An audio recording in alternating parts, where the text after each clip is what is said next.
Hello, my name is Michael Greenstein, and I make pretty things.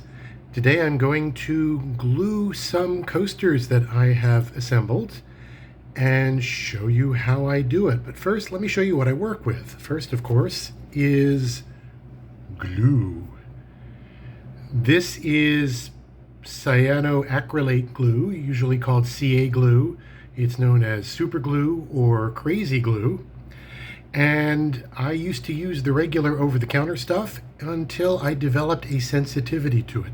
That's actually a thing. About 8 months into using it a lot, I started looking like a homeless person who had lost several fights and had difficulty opening my eyes in the morning. They were so swollen.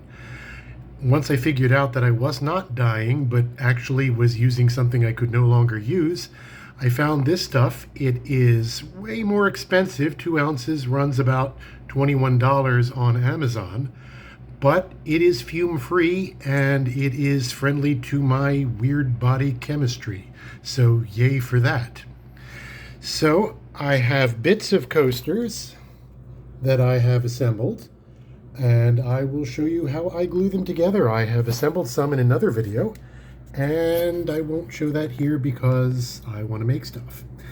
So I'm going to show you things. Let me get this positioned properly, and hopefully you can still see what it is that I'm doing. I think you'll succeed. So what I'm working on now are my Viking shield coasters. This is based on a 1,000-year-old Viking shield at a museum in Oslo, Norway. And for this one, I have engraved both layers. Usually I don't do that. And let me just put this together so that you can see how it ultimately looks. And so I want to get everything together. So now that I've messed everything up, I can reassemble it and make stuff. So for this one, what I do is I glue them from the back. That way I don't have random glue splotches all over, and everything that needs to be stuck gets stuck, because some of these things are thin and I don't want them breaking off, because that would be awkward and you would not want them, because that would suck. So what I start out with is I arrange things so they are where I expect them. I also have paper towels to make sure that glue-related stuff doesn't happen when I don't want it to happen. And yes, I do get it on my fingers. No, they don't stick too much, and it's no skin off of me if they do. Except, well, it actually is skin off of me. So there it is. So now I'm ready to commit, or be committed, depending on the circumstances. So after each design has its own unique way of doing it, I want to make sure that I'm not slopping glue all over the place. So I just make sure that I do things systematically. Now, since I'm talking and working, who knows how successful that will be, but you'll all get to find out whether I can walk and chew gum at the same time. So, and what I want to make very sure of is that I'm not running extras that will drip through to the front, because as I make them, that will get the coasters sticking to each other, and that is awkward and not at all fun. Sometimes I can remediate that, sometimes not so much. Okay, so now it is fully glued. Now I'm going to take the top and going to hover it over. I'm not actually touching it yet. I don't know if you can see that there's a space. That way I can make very sure that they are oriented correctly. It's going to be a little awkward to try to show you, because I want them to be precisely aligned so it does not look like poop. Okay, and I think this looks pretty good. And so what I'm going to do is I'm going to put it under pressure from my left hand, and I'm going to take my little piece of paper towel and I'm just going to run it all over the rim to get any squeeze out taken care of. And you'll notice I'm using a disreputable work mat because I don't want to mess up the hotel table. At home, I have a glass top desk, which I can easily clean, but I don't want extra room charges. So the nice thing about the cyanoacrylate glue is that it stays liquid for long enough to get everything glued as necessary, and then it hardens pretty quickly. I've got it under pressure because I want it to harden flat. Who needs a coaster that rocks back and forth on your table? So now number 2. And once I've got the third one, I'll switch to another design because this was just, I had a couple of them sitting around at home and I want to get as many things done as possible because if I do this right, I'm going to sell a lot of these and I need to keep making them. And I'm doing it in a hotel room because that way I can concentrate on making the components when I'm home. And also my home is something of a mess and you don't really want to see how I live right now. So we'll just leave it at that. You can assume that my home is an absolute palace, decorated with the best of what I make, and I'll just pretend that's true. So here I am making sure that I'm doing all the bits. Circumference is kind of important. Absolute precision is not really necessary, but I don't want to slop the glue in places. So again, I'm hovering it over, gripping it with my fingertips. And you'll notice this time I got smart and I'm doing this video in landscape rather than portrait so that it actually takes advantage of your monitor. If you're using your phone, well, sorry, turn it on its side and all is mended. So again, got it done. Now I'm going to put the new one on the bottom of the stack rather than the top. I used to put them on the top and that worked reasonably well, but the problem is errors accumulate. And especially for the ones that I've got various components taped together, eventually it's not going to be level and you risk getting a coaster that rocks on the table, and that's not the way I want my coasters to rock, dude. I think I'm funny when I'm doing these things. You have my deepest apologies if I'm merely lame. But I realized I try to increase my efficiency whenever I can because efficient is quick and efficient raises the quality. And I absolutely forgot what I was just talking about because I'm trying to do too many things at one time. And what's the point of ADD if I don't show it? So eventually it may come back to me. If not, maybe I will add it into the description. Did I do that one bit? I think I did that one bit. See previous reference to talking and chewing gum, or walking and chewing gum at the same time. All right, I've got that one on. Now I see there's a little nick right there. Don't know if you can see a little white spot, but that's okay. That's what furniture touch-up markers are for. And this is the wrong one. Ta-da! So I'll just, while I'm thinking about it, I'll just fix that. Is gone, is pretty. And now I put it on the bottom. Oh, I think I know what I was saying. By putting it on the bottom, it registers against a guaranteed flat surface, and each new one has no error to accumulate because I'm registering each one to the truly flat surface. In general, I try to do incremental efficiencies like that, and even years in, I'll figure out slight tweaks that make it way better.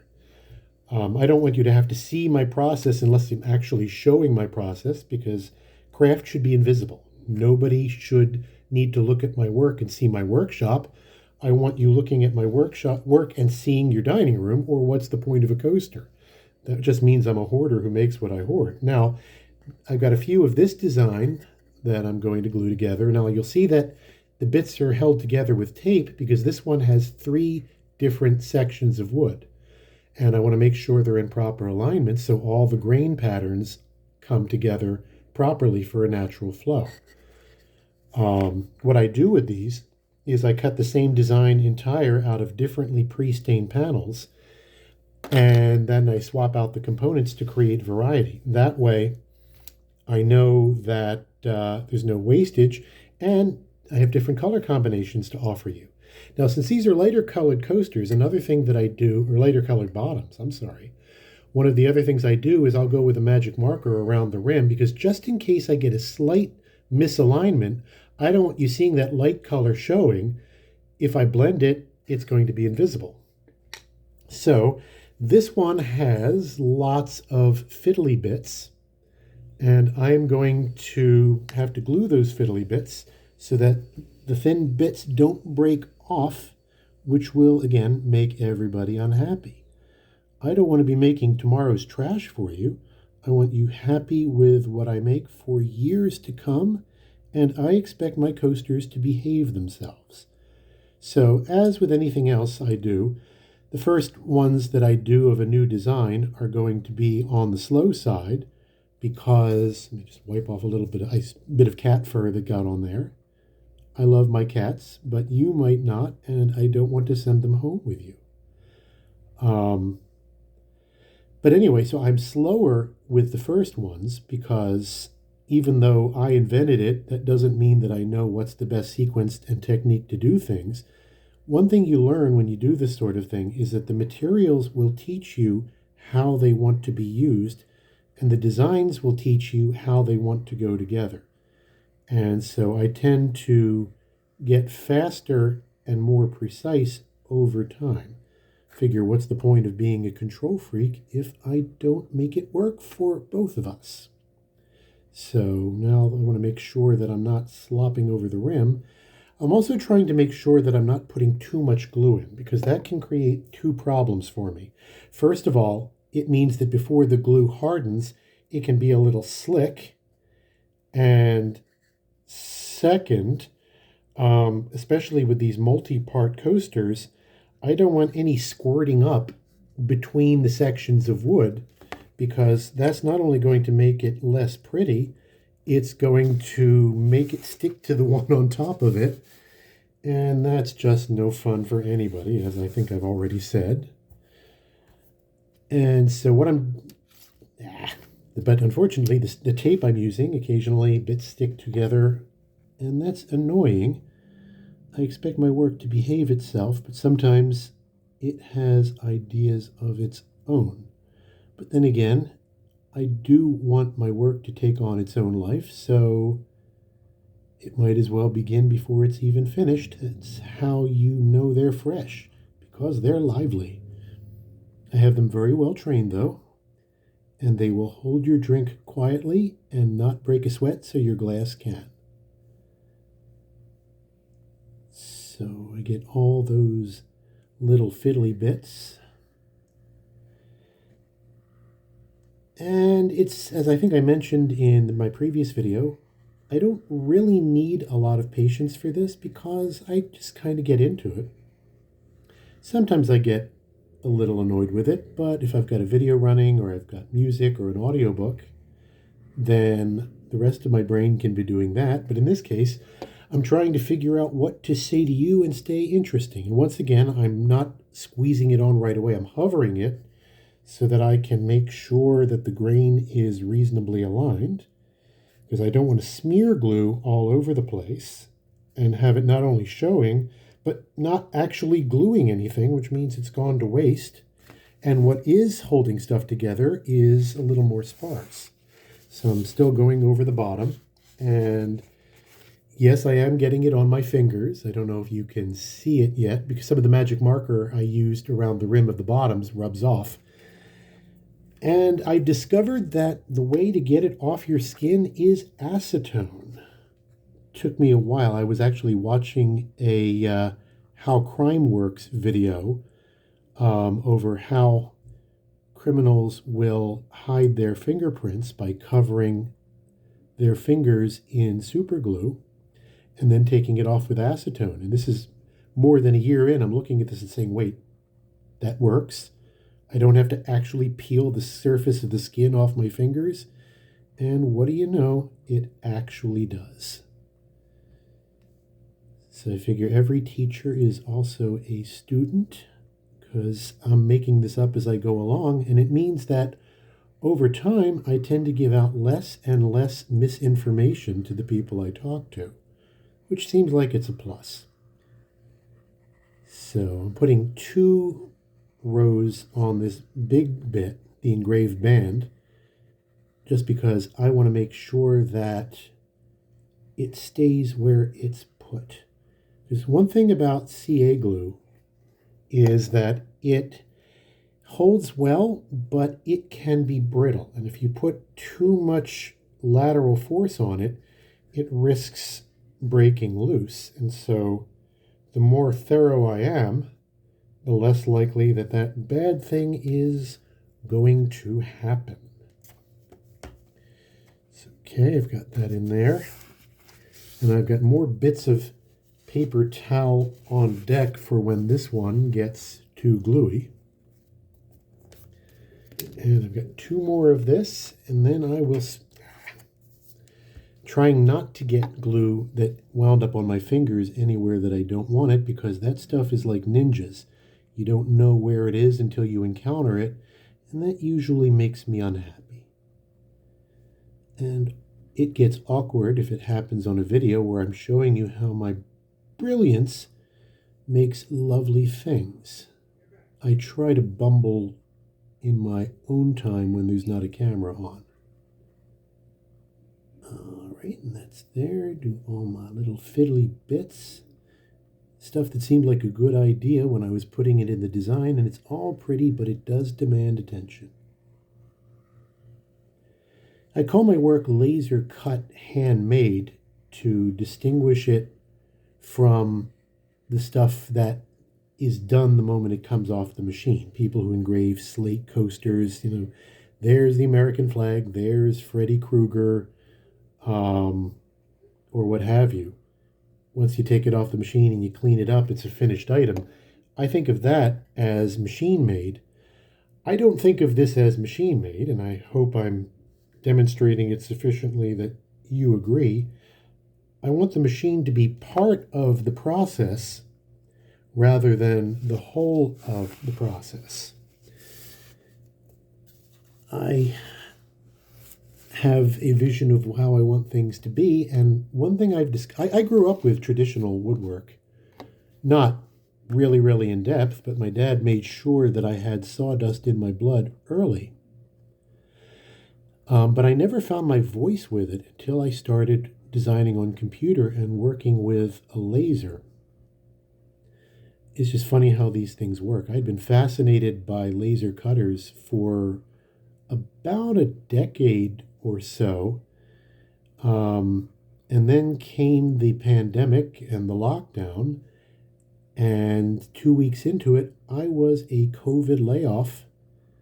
I actually ended up thanking my former employer, who's also a friend, because it was the nicest thing he could have done for me.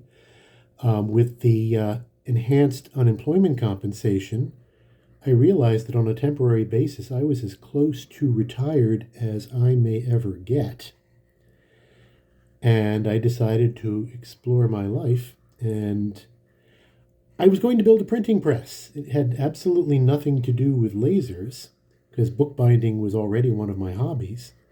But I needed something that would cut print plates that I would design on computer, because I didn't want to mess with movable type.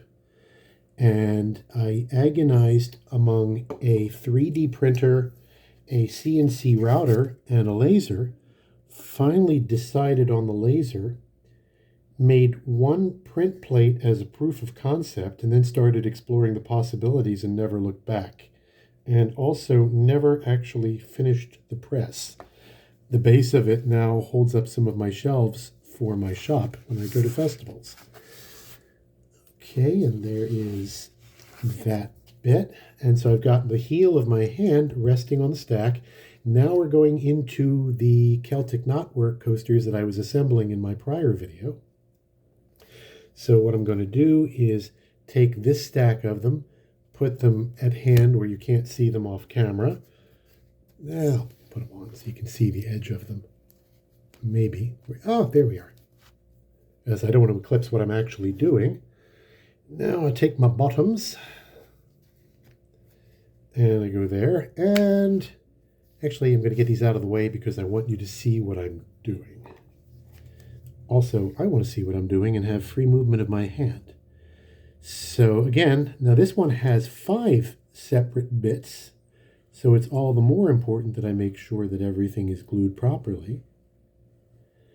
So I'm going through, I did the central cross, now I'm doing the knot.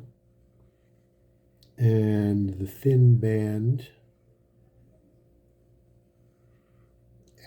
trying not to dribble it through to the front. And the engraved band, 2 layers thick. And the rim, which is especially important because it's so thin and it's going to get the most handling. That's the piece that's going to break off first, if anything does. And that would make me feel awkward, and I don't want to do that to either one of us.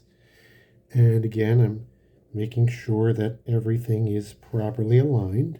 With my fingers, I'm making sure that it's a good fit with the bottom. I can slide it around a little if I have to, and eyeball it just to make sure, looking good, recognizing that I have glue that is a little wet on my fingers, and I don't want to touch the bottom or the top of the coaster. See previous reference to it sticks to the other ones. And so once this stack gets too high for me to conveniently hold down the edge, I'm going to move this over a little bit because I see I'm slightly out of shot.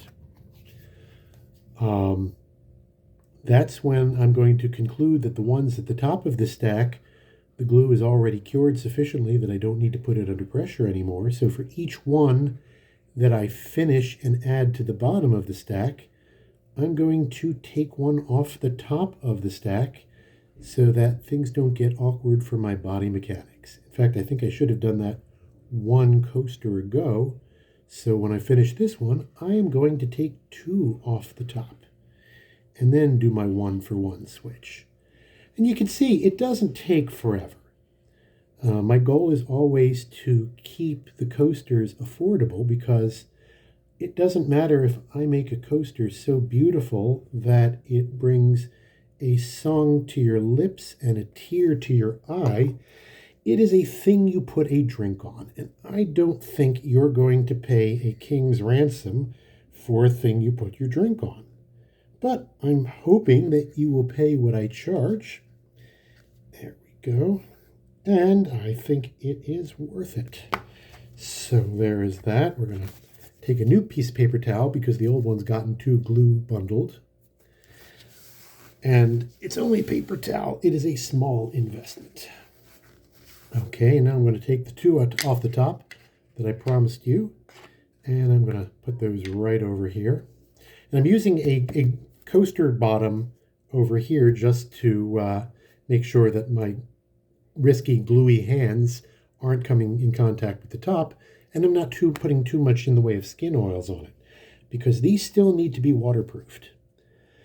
They are not ready to use at this point because they have some clear coat on them as a priming coat, because the first coat always leaves a little bit of a lumpy texture that needs to be sanded off.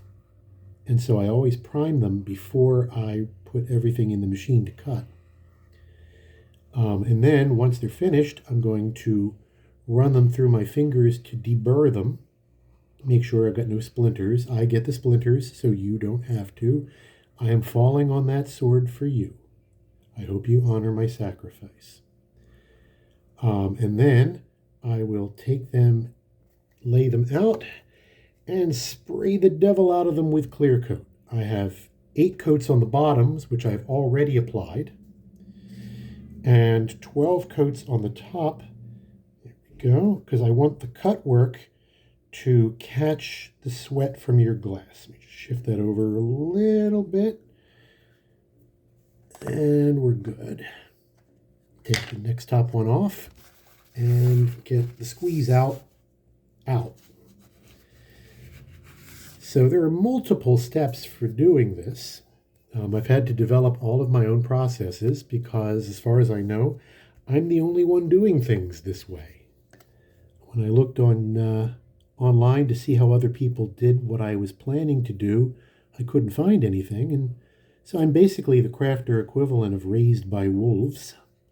I've pretty well always gone my own way, and now I don't think there's any other way for me to go if I even wanted to, but why would I want to? And this is one of the ways that I tell that this is something I should be doing is I've got way more ideas than I will ever have time to manifest, and I'm way too into it. At this point, getting a conventional job would feel an awful lot like crawling into a tomb. And so I am determined to make this work because the last thing I ever want to see happen is to live the rest of my life wondering, what if I gave it my all? So here I am, giving it my all. Now, whoever told you if you do what you love, you never work a day in your life, I can pretty well guarantee he never did what he loved. Now you see nope, I thought I had a couple bits sticking together, but it was just the tape curling up and being a little on the stubborn side. Those usually can be fixed, but it's better to do it before the glue cures super fully. But anyway, I was starting to say, so I'll bet this person never did what he loved, because what I've discovered is there really is an agony and an ecstasy. It's something of a roller coaster. You will work harder, you will work longer, you will put up with more, and you will make do with less, because the alternative is not doing it, and that is not acceptable. What's most important to me is that I believe in what I'm doing. I'm proud of what I'm making, and it always makes me happy to think that my work will find a loving home and be put to work. One of the biggest problems that I had with making things when I was younger was that, okay, once it's made, all right, what do you do with it now? What I can do now is answer that question. You put it to work. You have an experience of it. You have a relationship with it. I don't do the velvet rope life. Although, if you saw my house, you would have absolutely no doubt of that one. But I think of what I do as the yes, we can have nice things, damn it, school of design. So at this point, I think I have babbled amply at you, and if you keep watching it, you're going to see more of same until they're done, and I run them through my fingers to make sure there are no rough spots that need to be sanded down. Okay, now this is a little bit of a sticky and not bad enough to worry about, and nothing's still liquid. So yay for that. All right, so I'm going to have mercy on you, bring this video to an end. There will be more coming. I think I'm supposed to say like and subscribe and do stuff like that, but I am not yet that clueful. So hoping that you are, and wiser than me in the ways of YouTube, please do the things that are good and tell people about what I do and buy my stuff in my shop. I'll be putting a link in the description as soon as YouTube lets me in my new account. Bye. Oh, I guess I should, there. Yes, I'm a person, not just a belly. Bye.